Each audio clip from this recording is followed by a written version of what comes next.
So his Enzo's actually up for sale. Yeah, but I just bought a yacht, so I'm kind of tight on cash at the Yeah, but moment. it's the third yacht, right? Because the mega yacht doesn't technically count as a yacht, right?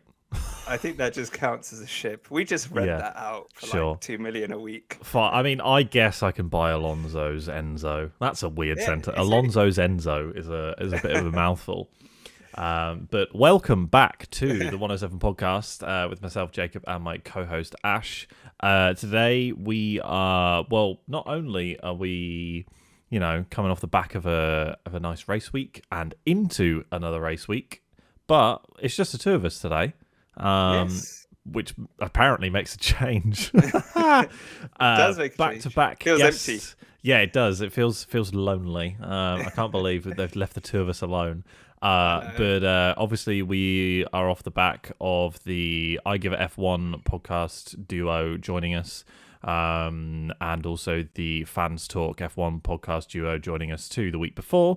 Thank you both to all four, I guess, all Yeah, four of you for joining us. But yeah, now you're just stuck with the two of us, and we have quite a bit to talk about, don't we? we do indeed. We had a race this week. Oh, I meant about the Enzo. We need to Oh, discuss the what I'm Enzo. doing to it. I think I'd take it to Liberty Walk and get it like wide bodied. Oh my God, you'd get murdered. Ferrari would literally shoot me on sight, essentially. I'm sure. Like, haven't they done stuff in the past where they've sent like cease and desist Yeah, they have. Yeah, uh, there's to also owners? I can't remember if it's a rumor or if it's true, but somebody bought a Ferrari and then bought or made their own custom aftermarket exhaust, and the computer system inside this Ferrari went mental because it detected that it wasn't the original exhaust. Like, it's insane. Like, Ferrari hate it if you even change the color of these things, let alone change any of the internal parts. Do you remember a while back, Deadmau5 turned his Ferrari into like a Nyan Nyan Cat, yeah, yeah, Nyan yeah, Cat yeah. Ferrari? They were not happy They with were not that. happy with that whatsoever. Yeah, it's insane. I'm not happy with their strategy. So there's that. Take that, Ferrari. I'm sure they'll be You not very happy hurt. with Ferrari strategy? Who'd have thought, eh? Who'd have thought? But yes, so Monaco Grand Prix. Let's actually get back onto subject. Yeah. Monaco Grand Prix. Wow. I mean, when it started raining, It was actually wow. entertaining when it rained. Yeah. Did it change the top three though? That No. started the grid. It could have done had Aston Martin potentially, Yeah, I'm kind of corrected their 50-50 on pit that. stops. I think they would have given Max a fight, but I think Max had it in the bag. So, as far as I could work out, Alonso would have had track position. Yeah. And he would have been ahead of Verstappen. Would he? So Verstappen would have Okay. had to have gone past him. Had the Right. pit stops worked out correctly and stuff like that, and because of where they were on track and stuff like that, as far as I could work out and from what I've heard, they could have had track position and could have then obviously had to force Verstappen to overtake Alonso. Okay. But I don't know how well that would have gone. But I think had there been no rain, it would have been very procedural and obviously not played out the way that it did. Yeah. So Should we start with the thing that Monaco's most exciting for? I was just going to say, Bernie Ecclestone's idea of turning on sprinklers randomly during a race, I'm all for it if it's Monaco. If it's Monaco only. Monaco only, yeah. But sorry, you were saying you wanted to start with quali, is that correct? Yes, quali, because quali was amazing. Still don't think Monaco should be on the calendar race-wise, but it has the best quali because, as you saw, 1, 2, and 3 ended up 1, 2, and 3 on Sunday. But Alonso put in an amazing lap. Esteban Ocon put in an amazing lap. Yep. It seems like the Merc drivers are still getting to grips with their car, but it's showing improvement. Yeah, that's to be expected, though, right? Let's be honest. It's a brand new idea, I guess, concept, let's go with. So I think it's sort of to be expected that it's going to take them, 3 or 4 races to maybe even get used to it. And Max just pulled it out, and not even the end, the last sector. That final sector is probably the greatest final sector ever at Monaco. 2 tenths down. and then put that out in the I think he knew, right? He knew that Yeah. that's where he was going to get the time because he did something similar for the previous lap where he was down, but he pulled it out in the last sector. So. Yeah, I think he probably knew that first sector wasn't great. Okay, the middle sector was decent enough, but for this final sector, I'm either going to have to put it on pole or put it in the wall, and he put it on pole. It was that sort of situation. I think it's what would have happened had his Jeddah lap from the year before had that gone through and he not tapped the wall.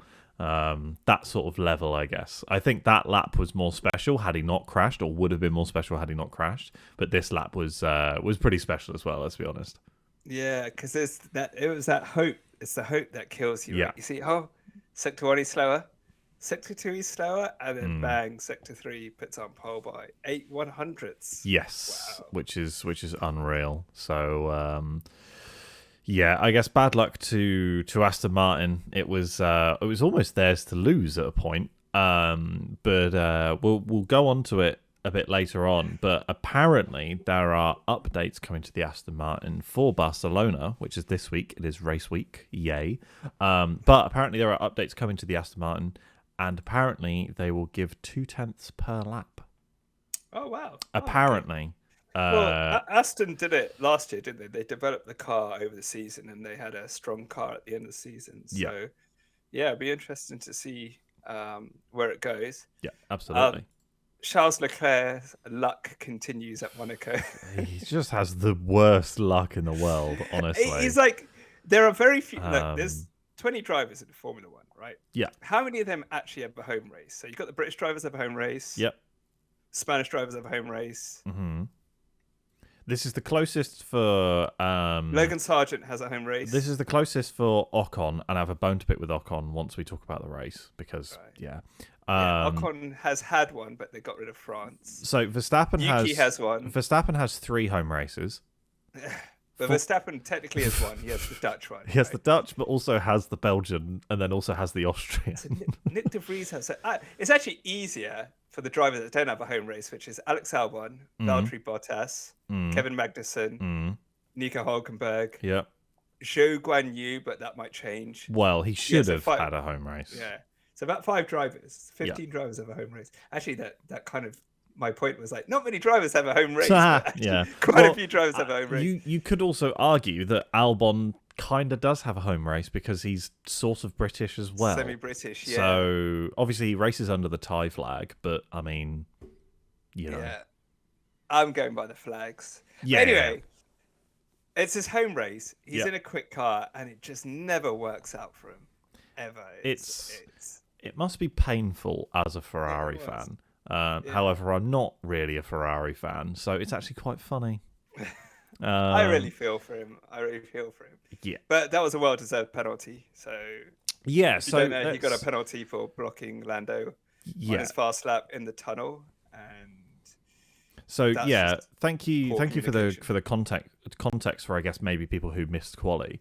But essentially, the team just didn't tell him that there was a fast car approaching. Xavi, what the hell is going on, lad? Were you sipping a beer and like, oh yeah, he's done it. He's got his laps in, like just taking a little break. You should be, telling your driver. Even Lando mentioned it in the interviews. Like, he was like, mentioned me throughout the team radio. So that's really weird. Really weird. But Lando did also have a very good team radio as well during the race when he was like, which car's ahead? And his engineer was like, oh, I don't know. Like, it's like, I don't know off the top of my head, but let's say it's Albon. And then Lando goes, no, the cars aren't racing. And his engineer comes back and goes, oh, that sign's 48 seconds ahead. And he just goes, sick. It was brilliant. It's just like that level of sarcasm it's very British, but it's perfect. Yeah, but honestly, Max had a great lap, but I think the stand-up performer was Esteban. Put up to P4 and it's P3. Good on him. Good on him. I would also like to give a little cheeky shout out to Yuki putting it P9 during quali as well. Yeah. I think it was a very good performance from him. He had a pretty strong weekend, I think, to be completely honest with you. Even though he, spoiler alert, he ended up finishing 15th. He was dealing with car issues, so Was he? not his fault whatsoever. And he was having a decent weekend up until the Oh yeah, he was having McLarens some caught him. braking issues. Yeah, Wasn't he? and then the McLarens caught him, and then it just all went in the bin from there, I'm afraid. Otherwise, was he on for a P10 or a P11? Yeah, Like he normally around does? that, yeah. Okay. What's your bone to pick with Esteban? So we'll move on to the race then, and my bone to pick Yeah. with Esteban. Obviously, he was on the podium, and he looked dead into the camera during his interview, and he called himself Esty Bestie, and I wanted to die from cringe. Please don't just stop, please. We don't need Waluigi calling himself Esty Bestie. That is not in my that wasn't on my 2023 F1 bingo card. Why? Stop. Do you know what? I We don't. give these drivers a lot of shit for Yeah. being PR machines. Yeah. So if that's what he's like, if he's awkward like that, let him be awkward. I will let Bring it out. It's different. Waluigi do whatever he needs to do, but I will call him out for being cringe. Like, it just wasn't it, mate. Like, honestly. I understand I am not the textbook definition of cool. However, please no. Oh, man. Yes, the race. I think, yeah, we'll go back to what we were talking about before. Max controlled the race, did well. Fernando did well to stay in somewhat of a contention. Yep. I was actually really surprised that there was not a single safety car. Yeah, I guess that... I was thinking about it. I wonder what the odds are on Saturdays, like, of putting money on... By the way, don't gamble. It's bad for you. Yeah. Of putting money on there being no safety cars in Monaco, right? You'd get really good odds. And probably. it didn't happen. I should have thought about what the odds of Fernando getting P1. It's my fault. It's my fault he didn't win. It's my fault they chose dries instead of inters. It is your fault entirely, yes. Yeah. I did see a meme which was like literally somewhere with flooding, and then it was Aston Martin mechanics coming out with medium compound tyres, and I was like, that's absolutely brilliant. That's my meme of the week. Yeah, I mean, I think looking back at the decision, it was 50-50 because if the majority of the track's dry, you can kind of just, all right, we'll take it slow. Yeah. But it just, like I said, it started to rain more. They started spreading water around the track. And luckily for him, the Ferrari's double stacked, so he could keep P2. Yeah, pretty much. Ferrari strategy was a bit pants at points, to be honest with you. But I think that there's not a whole lot they could have done with it. It just it was what it was. I think the only thing that could have worked is I can't remember who was first. I believe Leclerc was ahead of Sainz at that point. I mean, Sainz was right behind him. Maybe Sainz could have slowed down a little bit. Maybe even backed up cars behind him by having a slow in lap or whatever. But I mean, that doesn't really advantage anyone, or it just would have been annoying, I guess. Potentially dangerous too. So there's that. So I don't really know, but it is what it is. I think that during Fast and Furious Monaco Drift, it was pretty interesting to see all of these cars literally slide off almost completely, and somehow not take too much damage for the majority of it. I did see Lance Stroll essentially rip off most of his front wing, and we'll come back to Lance in a little bit as well. And there were some other small damages and bits and pieces, and I think Perez literally yeeted Russell across half of... I don't know which turn it is, but just as you're coming up to the chicane, yeah. Just literally yeeted him halfway across the racetrack. There was nothing I'm not blaming Perez in any way. I'm not blaming it was Russell. George's fault. George reversed onto the track. Obviously, you can't see. Yeah, Russell tried his best to come back onto the track after spinning down the relief lane, I guess. He did his best to come on as safe as he could. He just didn't do the best job of it. And also, I guess Perez was on slicks in the wet as well. So his stopping power was quite limited too. So it is what it is. I think that Russell, he got shown a black and white flag. But You got a 5-second time penalty. okay. I think who was it that was showing a black and white flag then? Quite a few drivers. Signs, sorry, signs. That was for his front wing end plate damage. I do apologise. Yes. But when yes, he tried to overtake Esteban, yeah. exactly when he tried to overtake Esteban, which was going back to Ferrari strategy. You gave him the hurry along, and then he sort of just gave it like a 50-50 lunge down that corner. It just felt completely wrong. That Ferrari probably could have overtaken the Alpine at some point, literally during the next lap. I don't think it was essential that Carlos got past Ocon on that specific corner. But yeah, I think there was obviously a little bit of damage and some coming together during the rain and stuff like that. But going off of what the conversation was last week before around potentially bringing Monaco off the calendar, I think that had there not been any rain, I think we would have been having very different conversations right now on the podcast and also just, socially on look, Twitter and stuff like that about the race itself. Even with the rain, the top three was the top three. Yeah, I don't think that the top three being the top three from start to finish, like, obviously that wasn't the entire time, but you'd like the top three remaining the same. I don't think that means that Monaco is boring necessarily. It is a boring race. But I think that if even without the rain, even with the rain, like, I think that if that top three had changed, we would still probably be leaning towards saying that it wasn't the most entertaining race. And without the rain completely, it would have been very procedural. As we all know, that happens in Monaco. It has the most entertaining qualifying. Yeah, exactly. Yeah, that's it. But I mean, even then, like yesterday, Saturday, Esteban did well, but the top cars are usually the top cars. It's not even like, an AlphaTauri, you could really put it on pole and things like that. But it does have the most exciting qualifying. I guess it's a very exciting track to drive. Yeah. If you're a driver, it's because you're on the edge the whole time.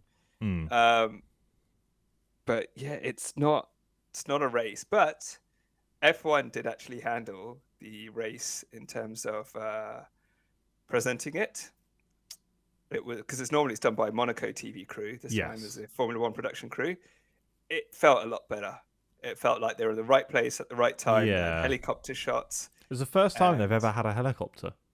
Yeah. Which is mad. So, like, you think, Monaco Grand Prix, they've always had a helicopter. No, it's the first year in, a million years that they've ever had a helicopter. How weird is that? I know, it's really weird. It's just really, really strange. So good on. I think the Formula One did a great job of production for the race. Yeah, absolutely. Is Monaco going to go anywhere? No, but I think it's not a race, and I wouldn't be sad if it left and something else came in place. Yeah, I understand. I think so. So for context, the Monaco Grand Prix is confirmed for this year and a further 4 years. With a review happening 3 years after the contract was signed, so meaning in another 2 years there will be a review on that contract as to whether or not it will get renewed. Sorry, not reviewed, you moron. But yeah, so I don't know how well it will go afterwards, of course.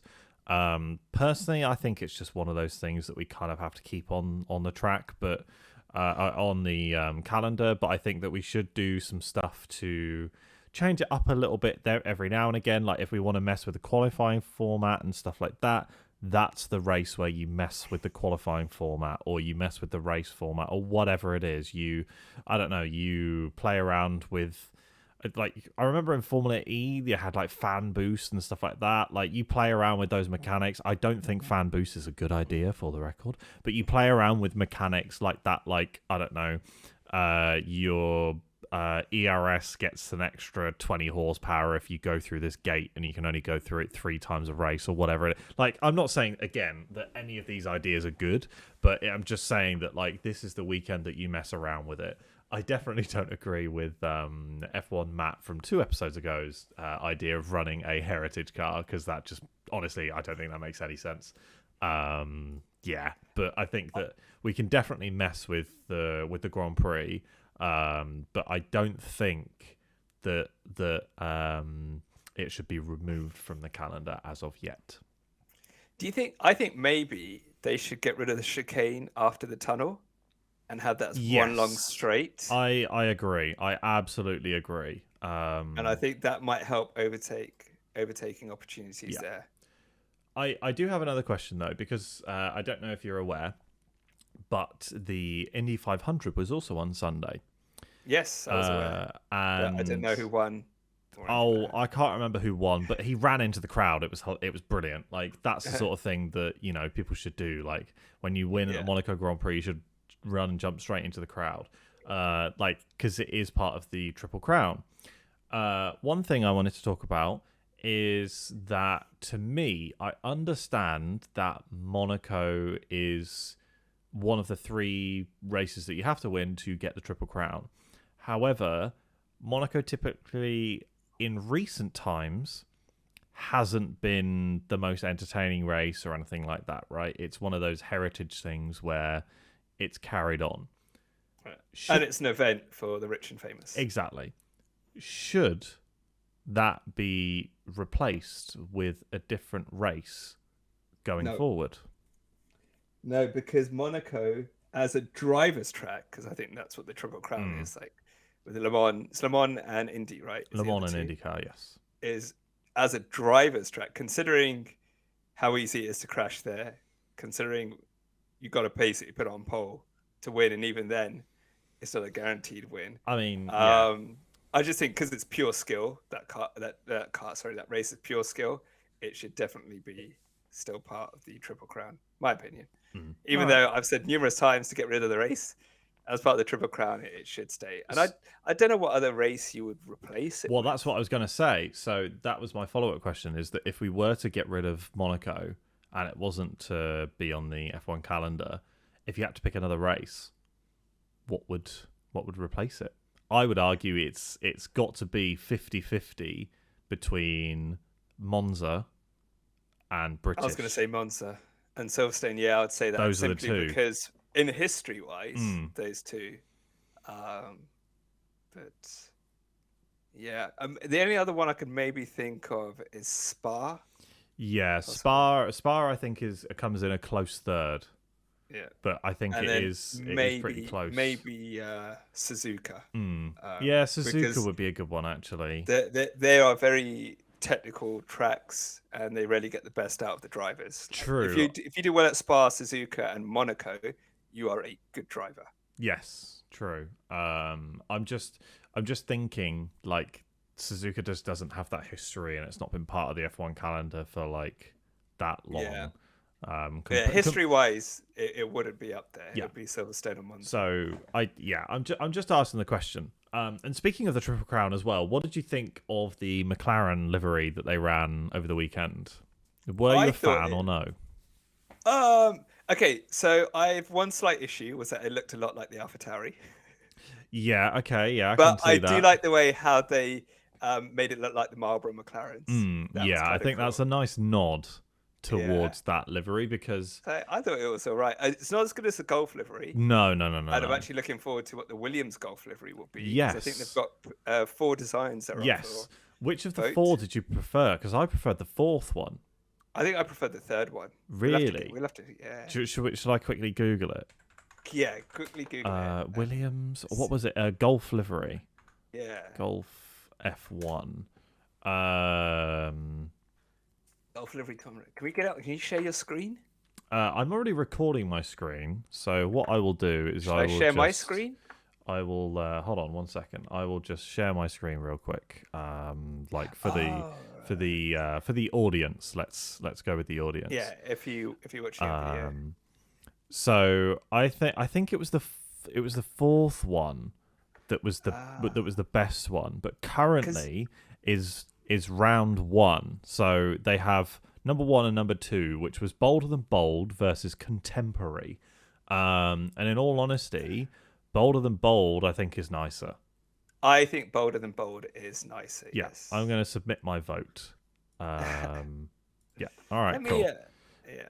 So Let me share my screen, and then at least. yeah, that also works. Yeah. That's this one, right? I'm gonna have to do some editing for this one for sure. Dun, dun. Nice. Can you see that? Yeah, we can see. Yeah. So it's this one versus this one in round one, and that one is much nicer. But my overall one out of the four, let me see if I can get all four in. Barely. No, that'll stay. Is this one? I think that will be the winner. The Contemporary, the bottom one. No, Visionary. Oh, you think Visionary is going to be the winner? I think Visionary is going to be the winner. Okay. Which one do you think? See, I think they did it on like their Instagram, and it was I was like, oh yeah, the fourth one looks good, which I thought was Heritage, which is the bottom one, because I actually quite. Oh, sorry, that. Contemporary. Oh, I had it wrong. I thought the top. Right, sorry, my bad. I believe Contemporary that's my favorite. Yeah. Okay. Right. Yeah, I thought Heritage was quite nice. Heritage looks quite plain though. Yeah, I know, but I kind of like it, to be honest with you. But to be completely honest, I think all four of these are really really nice. So I'm not overly bothered. Like none of them are ugly. No, they're not ugly. So I don't think there's anything wrong with it. Let's go with. But yeah, I my favorite here is this one, Contemporary. Yeah, I think that looks quite cool. Followed by Bolder Than Bold, Visionary, and Heritage. Yeah.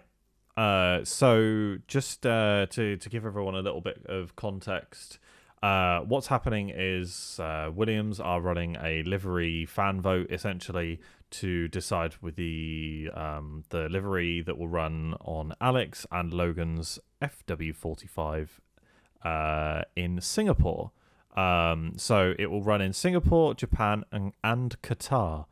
Those are the three races that this livery will appear on. I thought they were going to do something at Monaco. I thought they were going to, run one of these during that weekend, but apparently not. Which is fine. I don't have an issue with that. That's obviously typically the race that is usually reserved for cool liveries, I guess, unless there's something specific going on, like Red Bull's white livery from 2021, which is honestly one of the most beautiful Formula One cars I've ever seen. And it was so simple. It's amazing. It was brilliant. It's amazing. It's so good. I think that livery is one of the modern classics, let's say. Like it's a livery that will be talked about in 5-10 years time as being one of the best ones from that generation of cars. We should do that actually. We should decide our favorite liveries from like that old technical regulations set of cars, and come up with like a top 3 or top 5 or whatever it is. But anyway, so there's a fan vote which is happening. The first round is happening now, and then on the 5th of June, which is next week after Barcelona or Barcelona, will be the other two designs as well, which you saw on screen. If you are watching live, or obviously if you're listening, go and have a look on their website. Go and vote, because it's really awesome that they're going to let the fans, participate. McLaren didn't do that with their special livery. Idiots.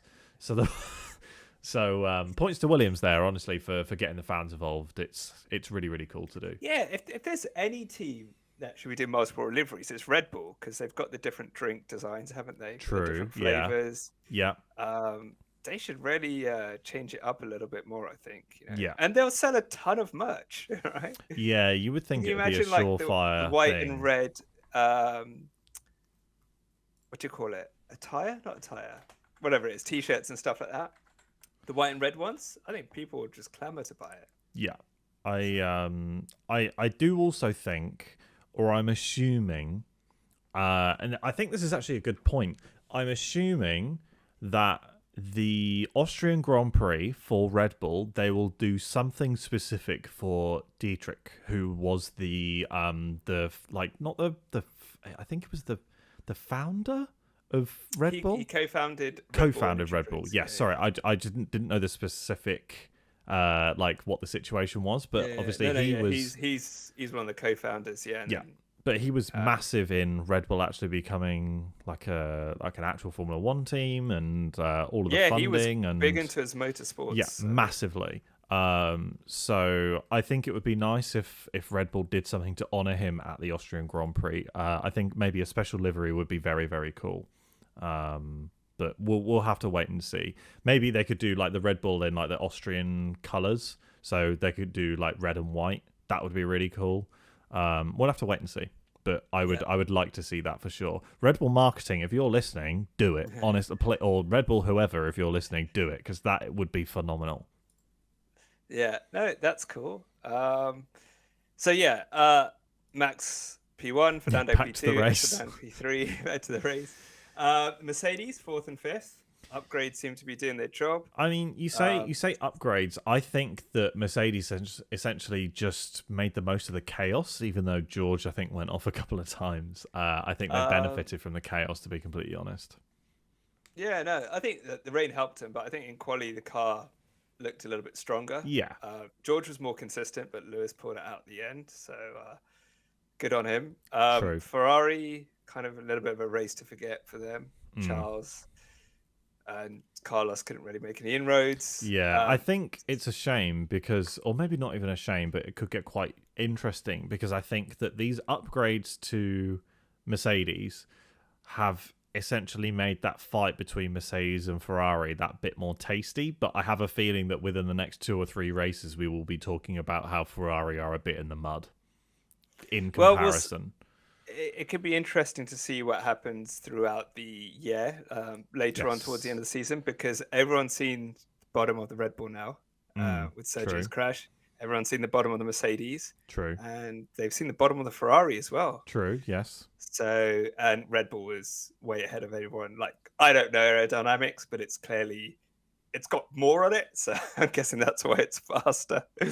But I think some designs could be stolen. I think or copied. Yeah, that's always going to happen. It's always going to happen, but they obviously want to hide the bottom of the car as much as possible. Yeah, it's one of the few elements I guess you can hide. Yeah, it is because you very rarely see the bottom of the car. Yeah. So now it's over to Jacob's section about his favorite team.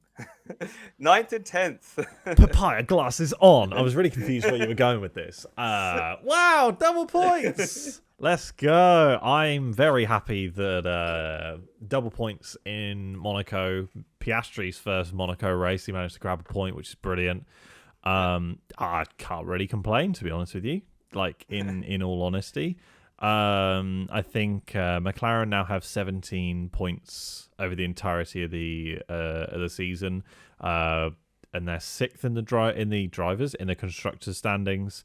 I think that Alpine now have 35 points as of the end of this weekend. I think that gap 35 to 17 would have been a bit smaller had obviously Esty Bestie not been on the podium, but it is what it is. Hopefully McLaren can start to get a bit better, and apparently I heard a rumor, these are my papaya tinted glasses. I heard a rumor that they are bringing some serious upgrades to the British Grand Prix, so I will be there on the ground ready to see these upgrades in person, and I cannot wait. Because the optimist in me is going, that means a fucking Lando podium in British Grand Prix. That's how far ahead of myself I'm getting.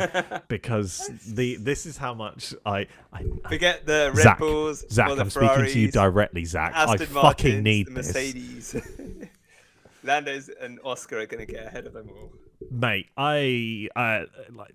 it needs to happen. Like, please. It's been 2 years of just rubbish. I need this. Hey, try being a Fernando fan. It was years. Try being a Fernando fan. Your man was P2 literally 2 days ago. Yeah, from 2014 to 2021. At least he's very rich. I've been listening to yes, I am about to plug a different podcast. I've been listening to Formula 4 Success, their podcast, which is David Coulthard and Eddie Jordan, who obviously owned Jordan, and then Coulthard was obviously, I think he's a 14-time GP race winner off the top of my head. Won at Monaco twice. He did, yes, he did win at Monaco, I believe twice, and I think he was robbed of a third victory, I think, but I'm not entirely sure. But their podcast was talking about like everything to do with Formula One, and they like relive the glory days and all that fun stuff. It's pretty interesting. But Back they in were the day. they were talking. It was back in the day. Back in the day. Like, when was the Jordan F1? Jordan F1 wasn't that early 2000s? Was 1991 to 2005. So it was the olden days. So don't give me that. Like, I'm not it giving you was that. old. I'm just saying, back in the day, that's their thing. Back in the day, we could have. What did they have? Like a snake on the Jordan, didn't they? I mean, their main color was yellow, and then they had But it was like the front was shaped like shaped like an animal. Was it a snake? yes, they introduced nose art from 1997 to 2001. That's pretty cool. And they had a snake mascot. Yeah. So there you go. Cool. But they also had the 7-Up livery as well, which is pretty cool, which was in the US Grand Prix. Yeah, I think Jordan, like, some of the stuff in Jordan was mad, and some of the stories coming out of it were absolutely brilliant.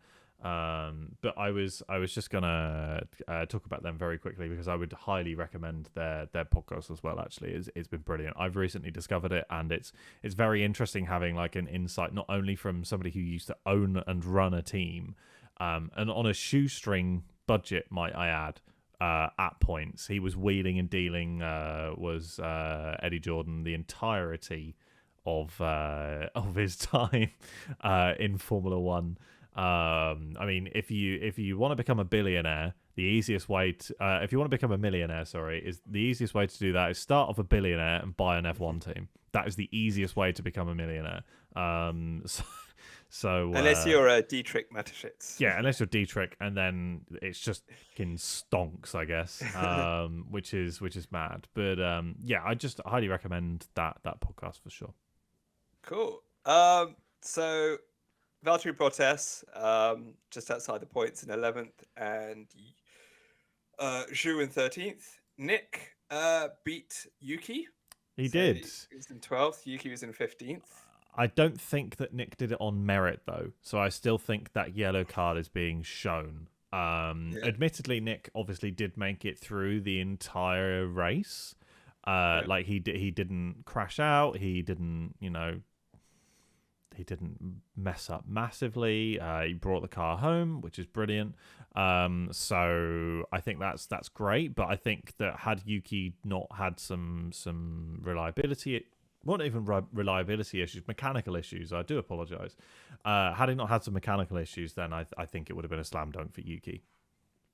Cool. And then Alex in 14th and Logan in 18th.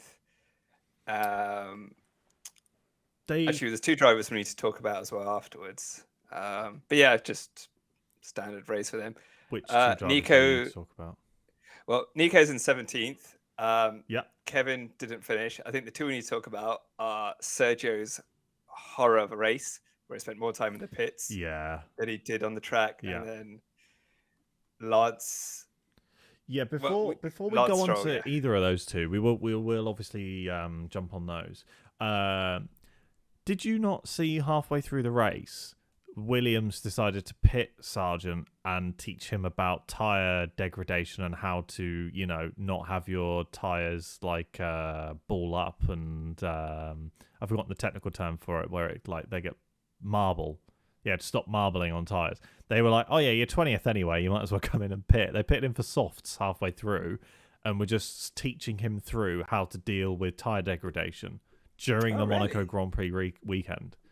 Really? Very random, but also, yet again, hats off to Williams for actually doing it, because you might as well at that point. if you're not in the points, the way I see it is teams should just use it as like extended testing. Yeah, pretty much. Test upgrades, test different things. Like you Yeah, said, I all right, mean, we've got a new driver. Let's teach him he's a about tire rookie, degradation. right? Yeah. He would have had testing in the Williams, but I mean, there's no harm. Like unless something crazy happens, which it kind of did, then you might as well play around with it and teach your Yeah, why driver not? how to And be better. you learn more information about the car, right? Because then you see, Exactly. oh, the Yeah. car eats through its tires this quickly Yeah. or that slowly, and that's really good He data for the next few races. he did also get overtaken 3 times within like a lap.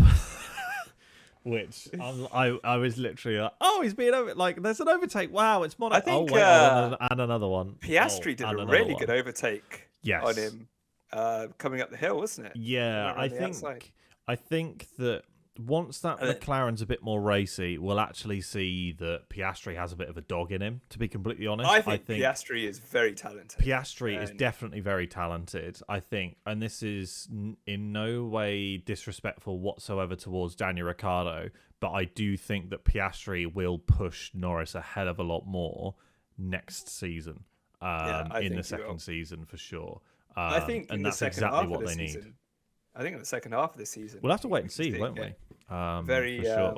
could be very spicy between those two. But yeah, Looking forward I to think it. Piastri's done really well. Yeah, Considering he's a absolutely. rookie and the car he's got into, he's done quite well. Yes, Sergio, I think he hit a bit of debris on Saturday, and that caused him to crash out at turn 1 quite badly. And Yeah. pretty much his race was over from there, and he was just in Yeah. and out the pits. One thing that I think was wrong, maybe, was the fact that he didn't start on the hards. So I think that he should have started on the hards, and then essentially waited and hoped for rain, which did eventually come. However, I also guessed that by starting him on the mediums and then pitting him to hards on lap 1, he did actually gain a position out of that, but he would have gained a position had he started on hards and finished on hards after that lap anyway.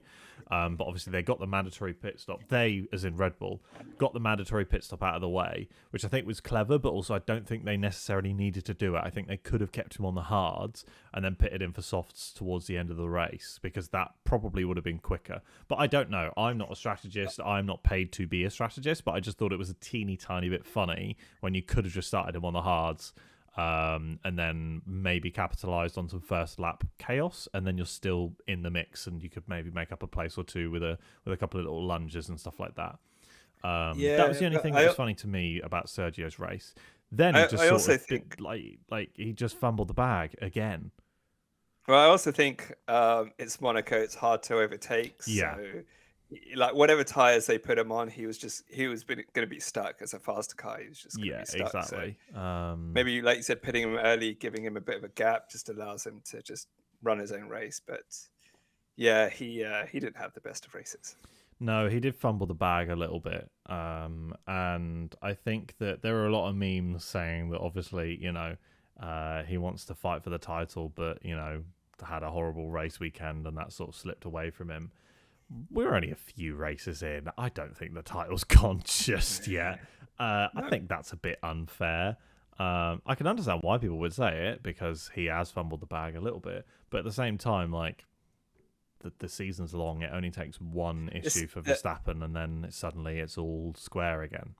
The season is long, and if you think Verstappen's going to be top 2 in every single race, or if you think he's going to finish every single race, it's very, very far fetched. Yeah, so, I admittedly hats off if he does. I mean, you gotta hold your hand up to him if he does. Big up on Red Bull. Red Bull are currently the only team to have both cars finish every single race this season, which I guess it shows you that reliability of that car is pretty bloody good. However, things happen. Yeah. It's Formula One. Anything can happen. Yeah, exactly. There might be an incident like in Silverstone 2-3 years ago with Lewis. We all know that Lewis loves putting his front tire in front of a rear tire of a Red Bull. So maybe something like that happens again. Like, who knows? Like, it could be anything. It could be Goat Tiffy comes back for Williams and takes one of them out. It could be any number of things. It could be a bird on track. It could be a like, whatever. It could just be good old fashioned having a puncture and hitting a wall. You never know. So it could be anything. And I think to say that the season's gotten away from Sergio already is a bit silly. I mean, I think. we've seen it with like Fernando overcame a massive points deficit in 2010. Oh, exactly. Yeah. Sebastian did it in 2012. Yeah.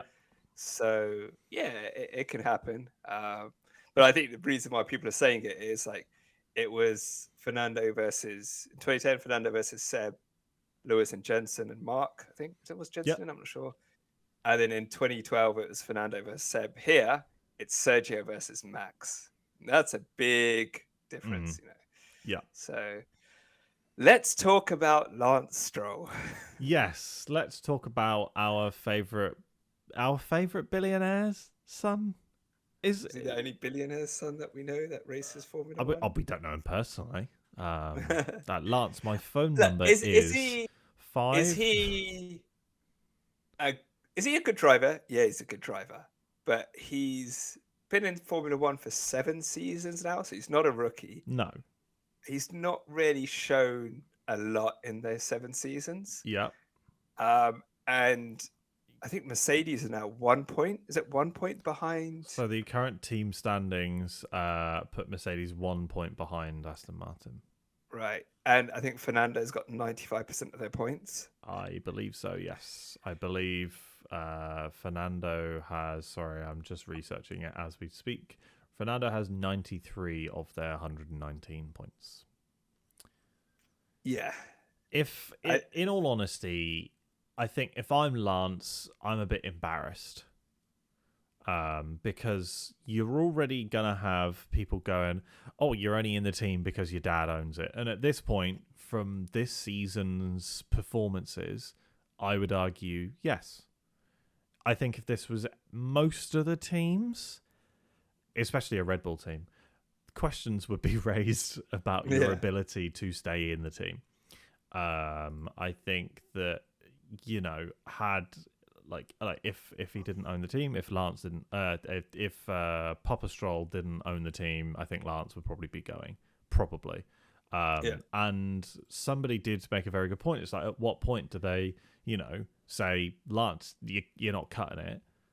We need to find another driver. Well, I think that point could be this season, because if you look at it, right, they're starting to get the team, right, Dan Fallows and all the people that they brought in. They've got the factory. They've clearly got the car, right? Yeah. And they've got a top driver who's putting that car where it should be. Yeah. And you haven't got your second driver in or around him. Can I make a suggestion? Yeah, of course. And that is that you get rid of Stroll for and you give it, I think you give him until the end of the year, but unless performances, you know, start picking up a little bit, because... And I think this is the turning point, is that when that Aston Martin is a race-winning car and Lance cannot win a race in that car, you have to ask questions at that point, because you have a race-winning car. And I think with Honda coming in as the engine provider, which we haven't really talked about, by the way, Honda are coming in as the engine provider for Aston Martin as of 2026, I believe. Which is the new engine regulations, which is very weird because Honda left and then like somehow came back, or I don't know what on earth is going on. Anyway, I would suggest that you put Yuki in the Aston Martin. He is a Honda-backed driver. He is Japanese. It makes sense. Let's discuss. Yeah, I think, you know, what was it? It's nepotism, right? It's nepotism. Yeah. But if you're going to have a car that Aston Martin, whether it's next season or 2026, is going to be like the Red Bulls and Mercedes before it, regularly challenging for wins, they're going to want to win the constructors. And to win the constructors, you need 2 solid drivers. Yeah. Max and Checo, Lewis and Valtteri, Lewis and George, if the car can do it, right? Yeah. At this point in time, Fernando and Lance, it's the Fernando show. Yeah, right. Absolutely. Nobody's talking about Lance. Yeah. Other than Fernando saying that he's a world champion material, which he very clearly isn't by this standards. Yeah. And they're gonna need, if Lance can't pick, because this is the season for Lance to prove himself, right? We know the car is quick. We know the car can get on podiums. Yeah. If he gets a string of even fourth places together and a few podiums, he's all right. But he's not doing that. I don't know. There's a long way to go in that season, but he should be showing what that car is capable of, because Fernando is.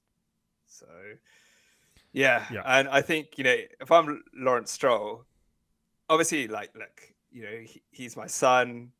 You want to give the best to your child and stuff like that. As a businessman, as if it were, like you said, if it was anyone else, Lawrence Stroll doesn't take share. No, right? That's one thing we know. Yeah. What does he say? I am very angry. But also, I think I do not often speak publicly, but I think. But I think if I was Lawrence Stroll, I would be taking Lance aside and say, you need to fix up. Yeah, I think. And I think that's one of the things as a parent, right? Is you've got to be harsh with your child sometimes, right? You got to say to them. But yes, apparently you do. And neither do I. But it's part of being a parent is you can't be their friend, right? If you say so. No, I think for me. I'm sorry. Has your mum given you everything, or has she disciplined you? She has disciplined me. Yes. There you go. There you go. So you do know you don't get everything your own way. No, I don't, which is bullshit, by the way. But I think that honestly, especially with Fernando's he's not gonna be around for too much longer. Surely, like Fernando, come on, like he has to retire at some point, like again. So I think even if you had Yuki in the Aston Martin from 2026 and Lance, I mean, I think that Yuki is probably a highly likely driver destined for Aston Martin for sure, purely because he is Honda backed for sure, like 100% is Honda backed. So I think that they would probably make a push for that for sure. And that's quite interesting as well, because Yuki would be 26. He would be, for most athletes, that's entering your prime is around 26 to 30. That's sort of where you perform at your peak, essentially. So I think that would be a very interesting thing, but I don't know at what point that would take over. But I think regardless, I think that it would, if they were to keep Lance in the car, and I'm sure all the engineers love Lance, and they get on really well with him, and they think that he's a top bloke and think that he's a decent driver. I have a feeling that at some point, because also Lawrence Stroll doesn't own 100% of the team, I don't think. And it's a consortium. Yeah, and I don't think that he 100% owns the like all of the decision making, essentially. So at what point does it start looking bad on Lawrence that he's not giving this seat to someone else, and it then potentially even questions his integrity? So I don't know how long it can carry on for. I think he would, unless Lance does something horribly wrong or just has a string of like DNFs where he crashes and he's just terrible.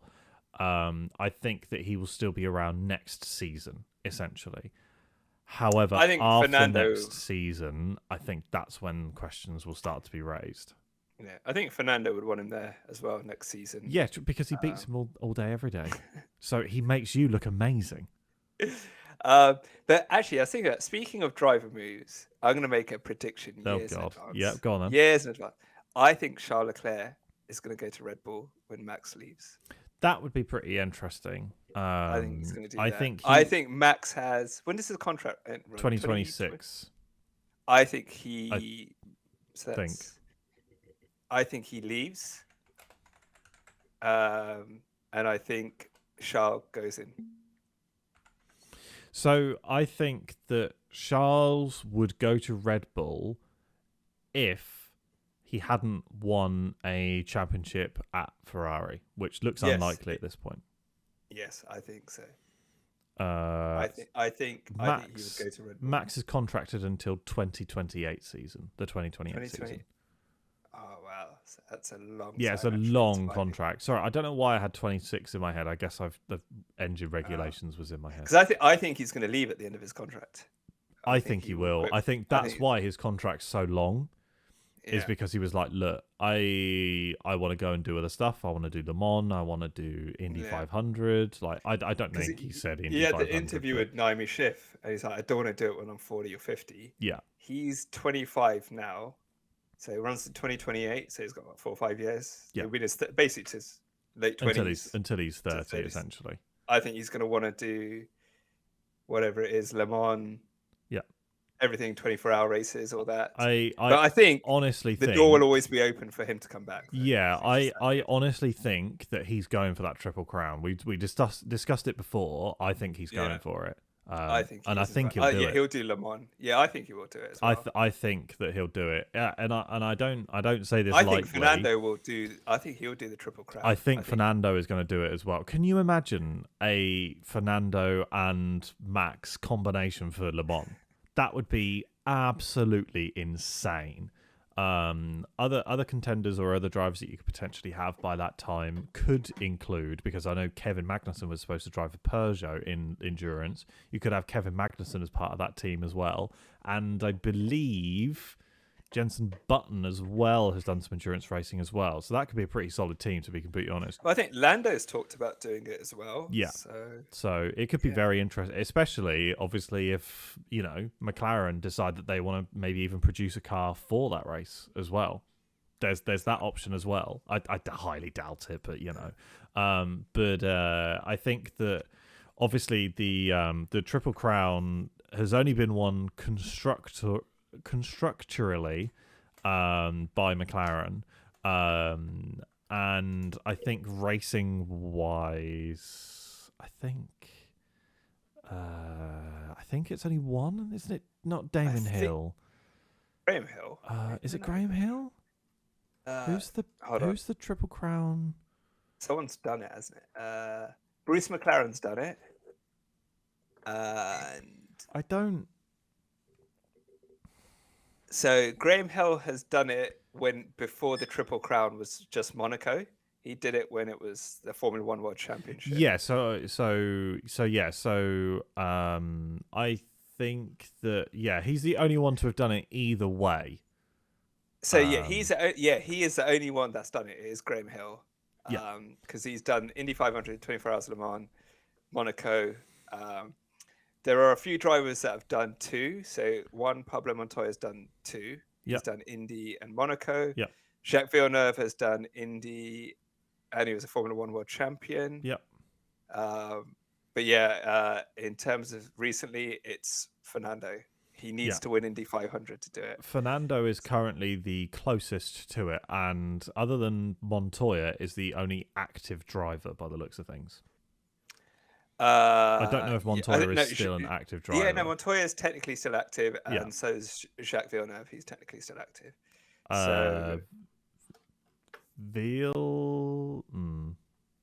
he's done it because he's won the Formula One World Championship, if you count the Triple Crown like that. Yeah. Either way, I do see Fernando going back to do Indy 500, and I definitely see Max also attempting the Triple Crown. I'm just questioning. With Villeneuve, I'm very confused. I think I'm getting Villeneuve confused with someone else. I do apologise. I thought Villeneuve was dead. He did. Yeah, his father. His father. It's his dad. I got confused. I do apologise. I was like, wait, hold on. Yes, Gilles Villeneuve. Crash. Sorry, I got very confused. Jacques and Gilles. I mean, it's pretty close anyway. But yes, I do apologise. I was very confused. But yeah, so those two are active racers, but Jacques Villeneuve is Jacques is technically still active. Still active, yes. However, he is currently 52. So I don't know how well any appearance in Indy 500 in Le Mans would go for him. But I think Yeah, no, I don't. The only one that's realistically got a chance right now is Fernando, Fernando and has got the most we'll realistic see chance. in a few years if Max goes for it. Yeah, and I think Max, especially after the comments that Andretti made this week after the Monaco GP, essentially about saying that like he would love to invite Max to drive during the Indy 500, and I believe he was talking to like is it Ziggo Sport or something like that? It's the Dutch sport, or like one of the main Dutch sport broadcasting companies, I guess. I couldn't think of the definition. It was an interview with them, and the reporter from there was just like, "Yeah, I don't know if he'd want to do it," and he was just like, "I'll make him." And I think it's because Andretti knows that he's perfectly capable of winning that Triple Crown. Perfectly capable. Well, yeah, I mean, he does the endurance racing on the sims as well. Yeah, so exactly. Yeah, in a way, he knows what's expected. yeah. But before we do the tracks, I have fixed Formula One. Right. Okay. Before you demonstrate how you fix Formula One, was there anything else about the race that you wanted to discuss? Just very, very quickly before you jump on with your brilliant ideas. Nah, I think it's Monaco. It was a procession. There was All no right. decent overtakes. There was no decent strategy calls. Do The we- rain mixed it up, but Yeah. So, all right. How have you fixed Formula One? And then we'll talk about Spain. we get rid of qualifying. Hey. So Right. this is what happens, right? This is Oh, what happens. God. This is what happens. This works for the commercial people, and for the sports people. Uh-huh. Okay. Listen. There will only be one qualifying session, and that's going to be held at Bahrain, right? And that would decide the grid on Saturday for a sprint race, and the sprint race would decide the grid for Sunday, right? And now every race will have a sprint race, but where your position was on the last race is your starting position for the sprint race. Right? So if we take Monaco as an example, right? Monaco, right? The Sunday race was Max, Fernando, Esteban. That would be the top three for the sprint on Saturday for Spain, which would decide the grid for Sunday's main race. So that way, you're going to have mixed race. So that way, because before the sprint only did Sunday and then it was gone, right? Yeah. So that way, it gives teams more of an incentive to do well in the sprint, because then they're higher up on Sunday's race, which gets them higher up on the next sprint race on Saturday, which then mixes up the grid on Sunday. Do you see get what I'm saying? So now you've got McLaren in 9th and 10th for the sprint race. They do all the sprint race on Saturday. Don't play with my heart trying to give McLaren 9th and 10th. So if they do well, 9th to 10th, right, in the sprint race, because they could go up a couple of positions. And here's the kicker, right? You might be thinking, oh, well, there's no points in the sprint race for anyone that's below 10th. Well, anyone that's below 4th, right? 6th. So we're not going to have points. 6th. We're not going to have points in the sprint race. But here's the kicker. The kicker, right? Anyone who is in the bottom 10 in the sprint race, whoever sets the fastest lap out of them automatically gets pushed up 3 places for Sunday. Now, that makes you think, if you're in the bottom half of the grid, it's like, I could go for fastest lap, and if I'm 11th, I could go up into the top 10. Or if everyone else goes for it, and they go into the pits, I can jump them in the pits. So there. Think about it. You're thinking about it, aren't you? So the Spanish Grand Prix is this week. What do we think is good? No, I don't know. Do you see what I mean? So you never have qualifying, right? So you kind of go with Formula One's idea of like more races, right? Yeah. But now the sprint race actually means something, and where you finish on Sunday determines where you start on the sprint on Saturday. So that gives teams an incentive to do well in the sprint. Because remember, you're like, the fastest teams are going to be in the top 6. They'll get their points. What's the point of us doing anything? I do get it. So imagine if like Max gets into an accident on Saturday, he starts at the back of the grid on Sunday. How interesting would that be? Sergio obviously finished the race last, so he would start the sprint race last in Barcelona. Exactly. And obviously the drivers that retired, which was who retired? Kevin and Kevin Lance. and Kevin and Lance. Yeah, Lance. so they would start at the Begac. My God, at the back as Yeah, they'll well. start at the back of the grid as well. I mean, it would be interesting, but I just don't know. I think that might be a bit too You heard radical. this is where you heard the idea. So if it gets stolen, you know where it I is. still think, especially because I heard rumors, I still think that if they steal my idea around regional champions, I will fucking sue. I will absolutely sue because that pisses me off. That's worse than my idea. No, regional champions is a much better idea. You're trying anything to No, get no, McLaren no. some sort of championship. Fuck you. Regional championship is bullshit. No, right. I think regional champion actually makes the most. It wouldn't mean anything. Doesn't. It Exactly. wouldn't mean so anything. Why do it? But it would be for commercial. At least my one, for money. the races mean something. The races mean something. Both races mean something. Right, okay. So yeah, one qualifying, Yeah. that's Bahrain, Saturday, and that determines the grid for Saturday. Saturday determines the grid for Sunday. Sunday determines the grid for the next Saturday. Do you know, I feel like, in actuality, I feel like you don't need to change the racing or the formats of the weekend whatsoever. I think you need to introduce 2 new tyre manufacturers.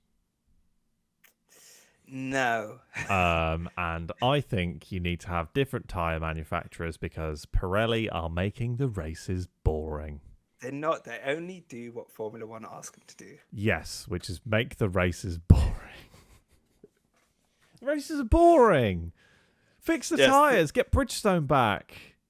No, I think having one tyre manufacturer is good. I don't like it. It evens out the playing field. Exactly. It evens out the playing field. Bullshit. Because otherwise you'll have cars designed for specific tyres. That's fine. It's even harder to possibly even... Oh, we can change the rules, but I don't care that because Red Bull signed with Bridgestone and because, I don't know, Aston Martin signed with Yokohama and the Yokohama wet tyres are much better, that sounds like a Red Bull problem to me. Deal with it. Okay, so you have a tyre war, right? Yeah. What's to stop them making tyres that last the whole race? Well, nothing. But you would make it more interesting because the hard tyres from Pirelli might be better than the hard tyres from Bridgestone and Yokohama. I don't know. I just think the tyres are part of the issue. Like, you shouldn't be able to go the entire race on a set of hards. That's bullshit. Well, you should be able to do, what was it, 50 laps on the yellow wall tyres? Yeah, like Max did. Jesus Christ, that was insane. How we managed that, I've got no idea whatsoever. Spain, where the grid would have been Max, Fernando, Esteban. How interesting would that be? Lewis as well, 4th position. George 5th. But no, we just go back to normal qualifying and normal Sunday race. You say normal Sunday race? Well, it'll be interesting to see what the new track layout does. I'm expecting something similar. Probably Max to win it, Fernando to be P2, and maybe a Mercedes in P3. That's what I'm going to think. Yeah, I'd say Lewis. I'm going to go Max, Fernando, Lewis is what I'm thinking. I think that sounds about right, to be honest with you. But I feel like Mercedes will be using this again as like a testing sort of Grand Prix. I think obviously they'll use free practice 1, 2, and 3 as testing as well. They used Monaco as testing, and they also got to test their car in the wet, especially in the wet on slicks, which is brilliant. But we all know that Barcelona is essentially the ultimate testing track.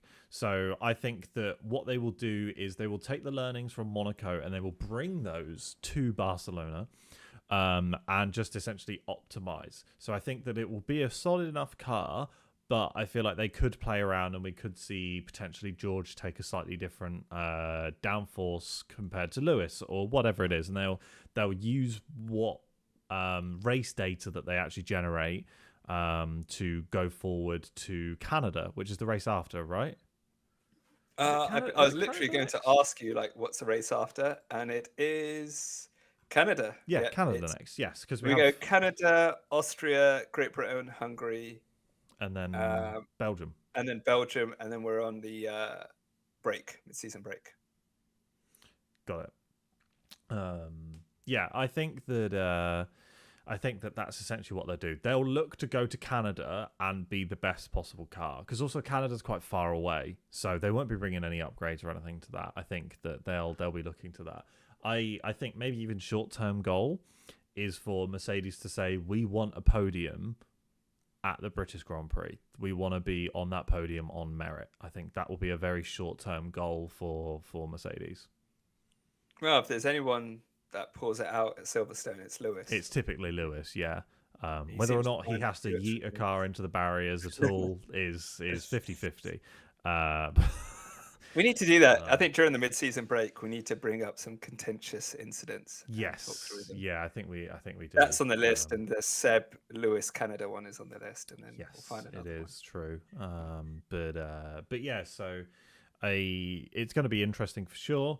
And I think that we won't see any surprises unless obviously reliability comes into it, because it's Barcelona and it's a bit boring. Well, didn't Charles, his car failed last season, didn't it? Yes, it did, but that was when the Ferrari was more competitive, so I don't imagine. I think that's because that's when the engine was turned up a bit more, and they'd sacrificed reliability for performance. So. Yeah, exactly. So we'll have to wait and see, won't we? But who knows? Who knows? What's the weather like for Barcelona this weekend?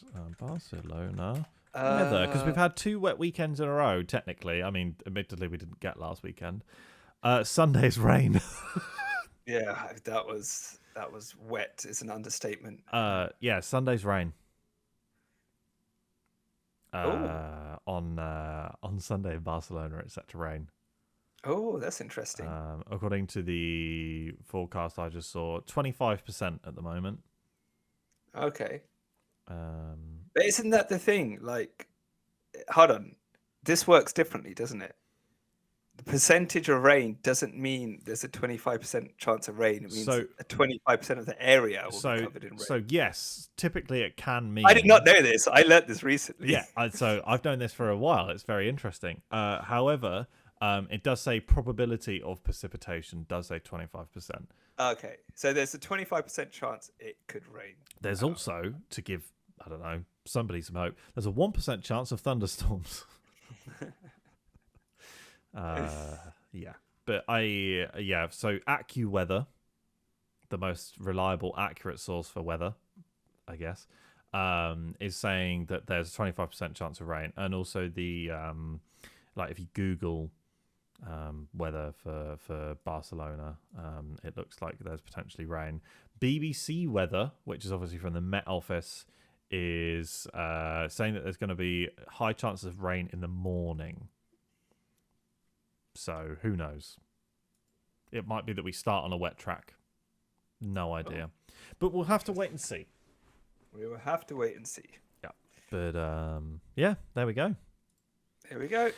Yeah, so I think it will more than likely, like the results and stuff like that, will probably pretty closely reflect the constructors, to be completely honest. And I don't expect too much else. I don't expect any surprises or anything. I expect Lance to be up there.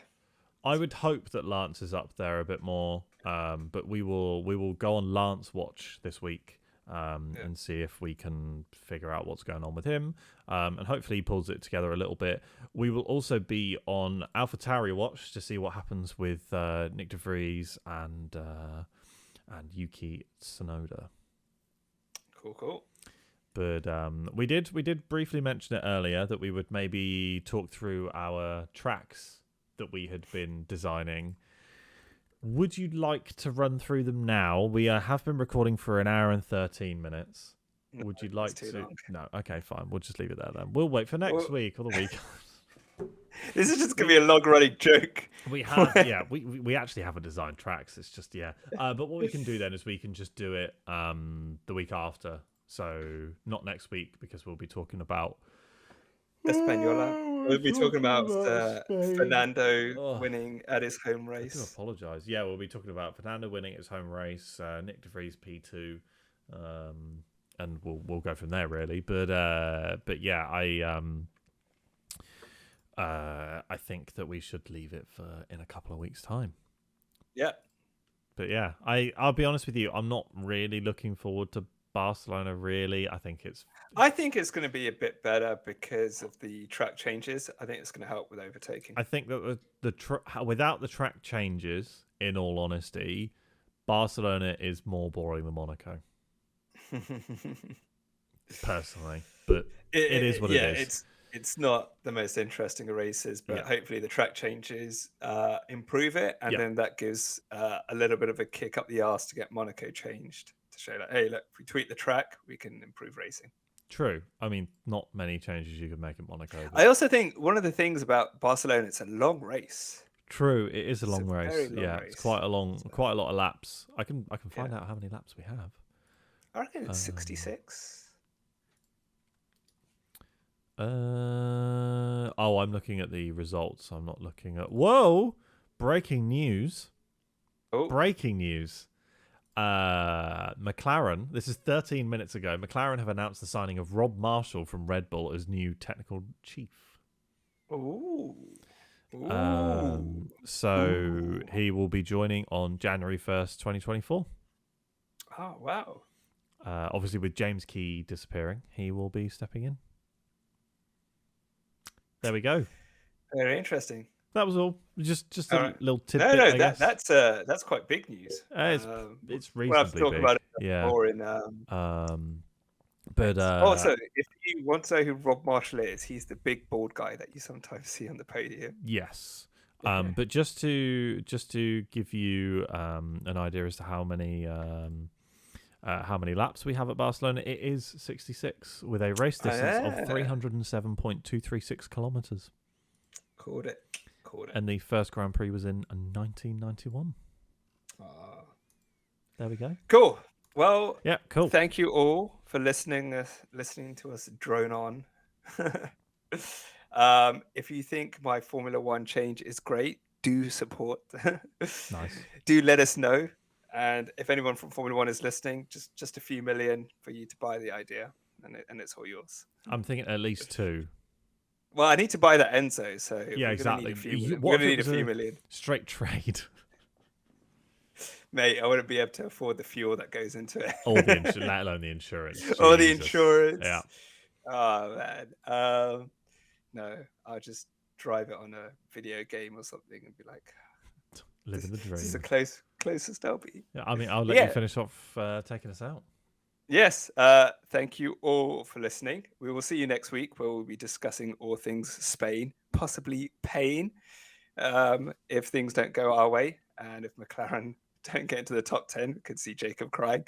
But if you like this, please like and subscribe to the podcast wherever you listen to it. And catch you all soon. Cheers, bye. Guys.